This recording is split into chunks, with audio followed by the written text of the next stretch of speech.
Venkatesh 77వ cinema కోసం fans ఎదురు చూస్తున్నారు. సంక్రాంతికి వస్తున్నాం సినిమాతో బ్లాక్ బస్టర్ కొట్టిన వెంకటేష్ తన తర్వాతి చిత్రాన్ని త్రివిక్రమ్‌తో ప్లాన్ చేశాడు. ఈ చిత్రానికి దసరా బుల్లోడు అని టైటిల్ పెడతారని సమాచారం. వెంకటేష్‌తో యాక్షన్ కామెడీ ఎంటర్‌టైనర్‌ను తెరకెక్కించాలనే ఉద్దేశంతో ఎప్పటినుంచో ఒక స్క్రిప్ట్‌ని రెడీ చేసినట్టు సమాచారం. సంక్రాంతికి వస్తున్నాం సినిమా తర్వాత వెంకటేష్ తన లైనప్‌ను మార్చేశాడు. జనాలను ఎంటర్‌టైన్ చేసే విధానంగా సినిమాలను చూసి చేసుకుంటున్నాడు. ఇదే మూమెంట్‌లో త్రివిక్రమ్ వెంకటేష్ కాంబో సెట్ అయిపోయింది. దీనిపై అఫీషియల్ ప్రకటన రాకపోయినా బ్యాక్‌గ్రౌండ్‌లో మాత్రం అన్ని పనులు చకచకా జరిగిపోతున్నాయి.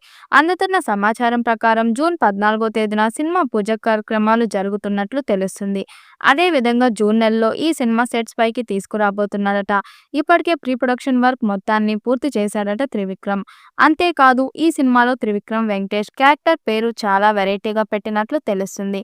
ఈ సినిమాలో వెంకటేష్ క్యారెక్టర్ పేరు బ్రహ్మానందం అని పెట్టారట. ఈ మూవీలో వెంకటేష్ ఎప్పుడూ హ్యాపీగా ఉండటానికి ప్రయత్నం చేస్తూ ఉంటారట. అందువల్ల క్యారెక్టర్ కి తగ్గట్టు కమెడియన్ బ్రహ్మానందం పేరు పెట్టినట్టు న్యూస్ సినీ వర్గాల ద్వారా బయటకు వచ్చింది. మొత్తానికి అయితే ఈ పేరు వెంకటేష్ కి చాలా డిఫరెంట్ గా ఉండడమే కాదు, హాస్య బ్రహ్మగా మంచి గుర్తింపు సంపాదించుకున్న బ్రహ్మానందం లాంటి గొప్ప కమెడియన్ కి ఇచ్చిన గౌరవం కూడా అంటున్నారు జనాలు. అంతేకాదు ఈ క్యారెక్టర్ పేరు బట్టే సినిమా ఎంత ఎంటర్టైనర్ గా ఉంటుంది అర్థం చేసుకోవచ్చు అంటూ సినిమాకి ఓ రేంజ్ లో హైప్ ఇచ్చేస్తున్నారు. వెంకటేష్ నటించిన నువ్వు నాకు నచ్చావు, మల్లీశ్వరి సినిమాలకు అదిరిపోయే పంచ్ డైలాగ్స్ రాశారు త్రివిక్రమ్ శ్రీనివాస్. అయితే ఆ తర్వాత ఆయన డైరెక్టర్ గా మారి సినిమాలు చేస్తున్నారు.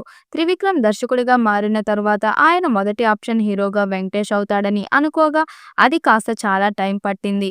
రైటర్ గా ఉన్నప్పుడు కలిసి పనిచేసిన వెంకటేష్ త్రివిక్రమ్ కలిసి సినిమా చేయడం కుదరలేదు. ఫైనల్ గా ఇన్నాళ్లకు ఈ కాంబో సినిమా రాబోతుంది. సంక్రాంతికి వస్తున్నాం తర్వాత విక్టరీ వెంకటేష్ చేసే సినిమా త్రివిక్రమ్ డైరెక్షన్ లోని అని తెలుస్తుంది. త్వరలోనే ఈ ప్రాజెక్ట్ అఫీషియల్ అనౌన్స్మెంట్ ఉంటుందని ఫిలిం నగర్ వర్గాలు చెబుతున్నాయి. ఆల్రెడీ రైటర్ గా వెంకటేష్ కి అదిరిపోయే వన్ లైనర్ ఇచ్చిన త్రివిక్రమ్ ఈసారి దర్శకుడు ఇంకా రైటర్ గా వాటిని మించి పంచ్ డైలాగ్స్ రాయాలి. దానికోసం కొంత హోంవర్క్ చేయాల్సిందే అని ఫిక్స్ అయ్యారు. అది కాక గుంటూరు కారం సినిమా చూసిన తర్వాత చాలా మంది త్రివిక్రమ్ రైటింగ్ మీద కామెంట్ చేశారు. వెంకటేష్ తో తీసే సినిమాకు త్రివిక్రమ్ స్పెషల్ కేర్ తీసుకుంటున్నారని తెలుస్తుంది. ఇప్పటికే స్టోరీ లాక్ అవ్వగా ఫైనల్ స్క్రిప్ట్ ని సిద్ధం చేసే పనిలో త్రివిక్రమ్ బిజీగా ఉన్నారట. త్వరలోనే సినిమా స్టార్ట్ చేసి వచ్చే ఏడాది సంక్రాంతికి విడుదల చేయాలని ప్లాన్ చేస్తున్నారు. మరి ఈ చిత్రం ఎలాంటి రికార్డ్స్ క్రియేట్ చేస్తుందో చూడాలి. ఈ వీడియోపై మీ అభిప్రాయాన్ని కామెంట్ బాక్స్ లో తెలియజేయండి. వీడియో నచ్చినట్టయితే లైక్ చేయండి, షేర్ చేయండి, కామెంట్ చేయండి. మరిన్ని అప్డేట్ కోసం మన ఛానల్ సబ్స్క్రైబ్ చేసుకోండి. నోటిఫికేషన్ కోసం పక్కనే ఉన్న గంట సింబల్ ని కొట్టండి.